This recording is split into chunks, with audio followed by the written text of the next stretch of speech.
Good afternoon, everybody, or evening, as it would be. I'm Sarah, as you all know. You probably haven't seen from me in a while, actually. I think my last video was, a year ago? Give or take, last December. So yeah, I just wanted to do an update because I think my last video I said something about how I hoped we all had a lot of great blessings in 2017, and yeah, it's time for an update. So 2017 has definitely been full of really interesting things. So right after I did that video, I'm sure you guys know, I applied for and was in the process of interviewing for my promotion at the end of December of last year. Which I'd been working for 2 years. You know, like, I'd been a supervisor before in Seattle. But when I got with the Navigator program in 2015, the goal was always to eventually get back to a supervisory role. That's where I tend to shine, is when I'm leading others to do, you know, what I'm doing. So being the rock star that I tend to be, which is what everybody says when I'm at work. It took 2 years, a little under 2 years actually, but I got it. So at the beginning of January of last year, I officially got the notification that I got accepted and that I got my promotion. So that started at the end of January of last year. And then I proceeded to interview, train, whatever, 13 amazing individuals who wound up creating a great team that I am grateful to work with every single day. I love my job. And I love my team. You know, the politics of social services is always going to be kind of my little, but it's just one of those things. And it's okay though. I mean, I don't mind it as much. It doesn't affect what I do as much as it used to. So there was that. I did leadership training in New Jersey. I'd never been to New Jersey before, so I did that over the summer. I went and saw my Aunt Karen in South Carolina a couple of weeks after my leadership training, and I'd never been to South Carolina before, so we did a road trip with my twin sister Shannon, down to South Carolina for a week. I got a new tattoo, which finally, it's like I've had my first tattoo when I was 19. I got my first tattoo when I was 19, my second one when I was 20, and I have been itching to get a new tattoo ever since, but I've never had the money or the time to do it. So thankfully, my cousin Clayt is a tattoo artist, and he doesn't charge friends or family, family, I guess, for tattoos, and he did an amazing job. It was my memorial tattoo for Alex, which is a sword down my arm, and I think that was twofold. I mean, one of the things that I've championed, I think, in 2017, if I'm totally honest with myself, is the fact that I can be honest in saying that it's kind of funny that 4 months out from Alex's death, when I did the last video, I thought I was done. I thought, this is over, I'm good, like, it's not gonna be as bad anymore. Yeah, I was full of shit. And, they tell you that year 2 is actually the worst, but year 1, in August, we went up to Alpena, Michigan, because I couldn't get back out to California. So my youngest sister, Holly, her husband and her kids, my mom and myself all went up to Alpena. We released flowers into Lake Huron for Alex. Which is funny because he didn't like lakes, he liked ocean, but you know, what are you gonna do? It's a body of water. So we did that, and it was actually really therapeutic. I felt a lot better after we did that. It's funny because the gear up for these big things, I'm sorry, I'm going to screw with my hair because it's like, oh, you can see. This is another little development. I have gone way more white this year than I thought I was going to. Anyway, so we did that. And like I said, it was just really, it helped kind of put the closure on things. Well, as much closure as you can get, I suppose. It's like, you know, with everything that happened in 2016 and then going into 17, I think it culminated into, I psyched myself out a little too much about the year mark. Don't get me wrong, it was bad. But we went and we found a nice little hotel and right across from the lake. And it was beautiful. And I kind of, at the same time I was releasing flowers, I was trying to actively get myself to release how I was feeling and how, I think at the end of that video last year, I said something about how my goal was to forgive myself in 2017. And you know, the funny thing is, as you start to work through these issues, I finally started to realize that what everybody had been saying about how I didn't have anything to forgive myself for was true. I rocked being a wife. I think I've taken that away from everything. And not just that. I mean, it's not so much about that, is that I can go to bed every night with a clear conscience knowing that I loved him to the absolute furthest of bits of the universe, and he knew it. You know, there wasn't a day that went by where he went to bed thinking he wasn't wanted. And same thing for me, but that was always my goal, was, you know, for being with somebody, the goal, I think, is always to make their lives better, or to make the situation better, or whatever, than it was maybe than when you came into it, you know, to add something to it for them. And I know I did that.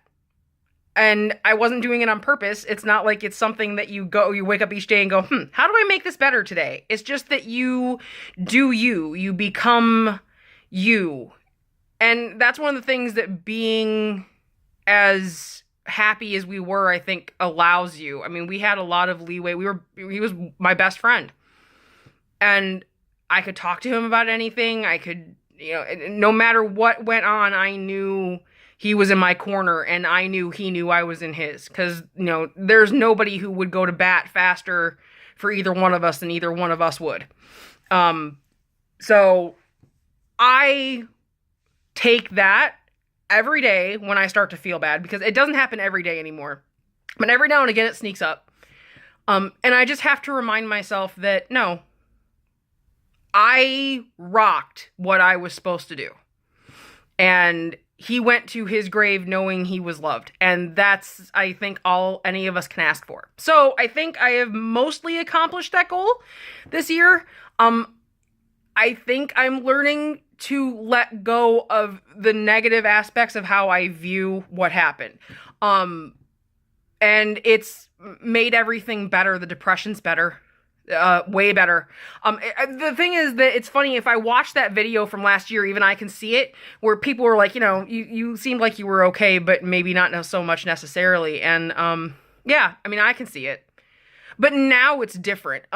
Now I think legitimately I'm doing better. I started a widow and widowers group for Central Ohio earlier this year. And being able to process with other people that know what you're going through has been incredibly helpful. You know, nothing against anybody who's been amazing with talking to me and, you know, taking me aside and be like, Sarah, you know, can we just separate yourself, do something, you know, just like, you know, my mom and my sisters have been pivotal in keeping me solid. And my friends and the rest of my family have been absolutely pivotal. And I think I'm finally at that point now where it's better. But being able to talk with other people, and the thing is that we frequently get people that are newly widowed in this group.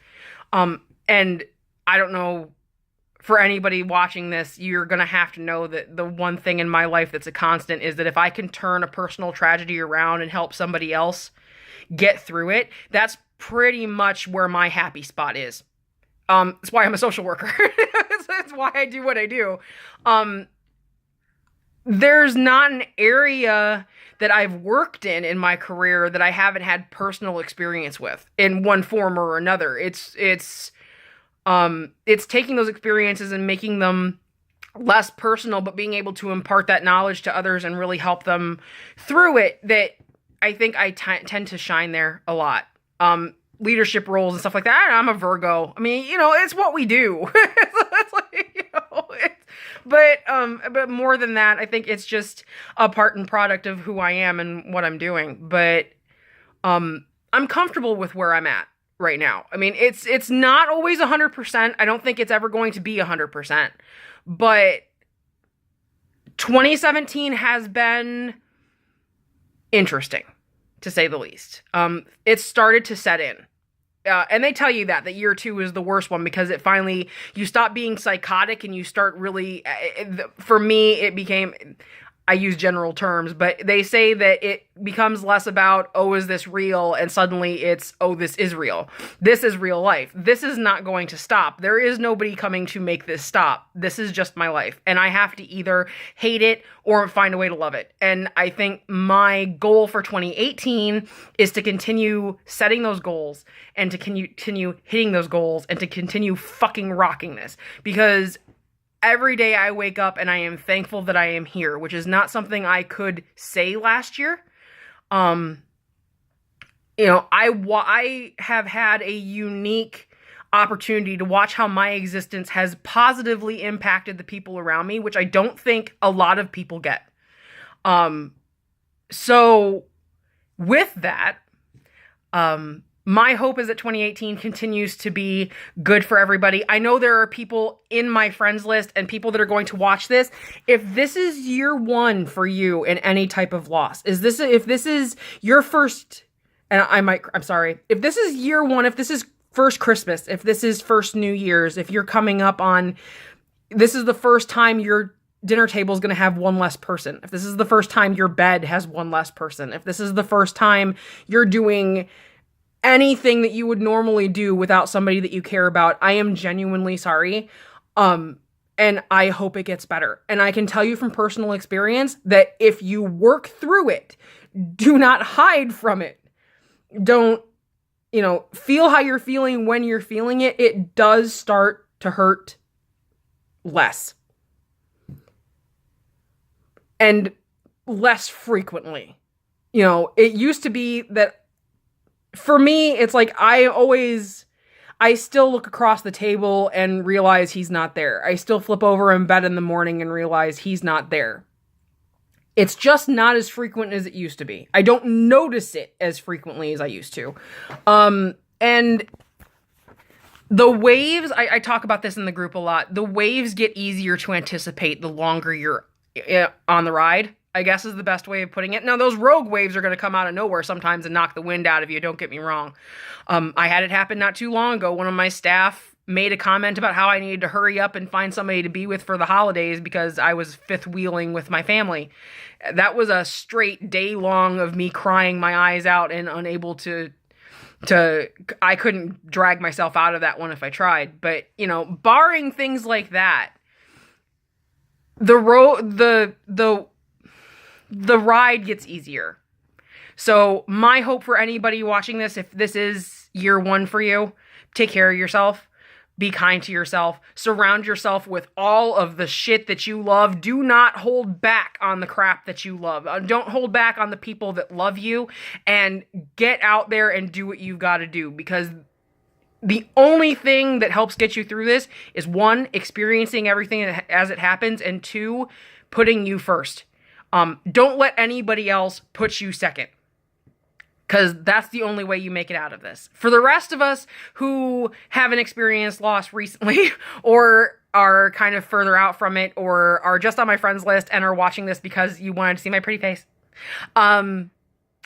my hope is that 2018 continues to be wonderful, to bring us wonderful things, to help us hit the goals we want to hit, and to continue bringing really interesting things to our lives. So I love you all. Merry Christmas. Happy Yule. The light is coming back after the end of this month. Thank God. And happy 2018 if I don't talk to you before then. Bye.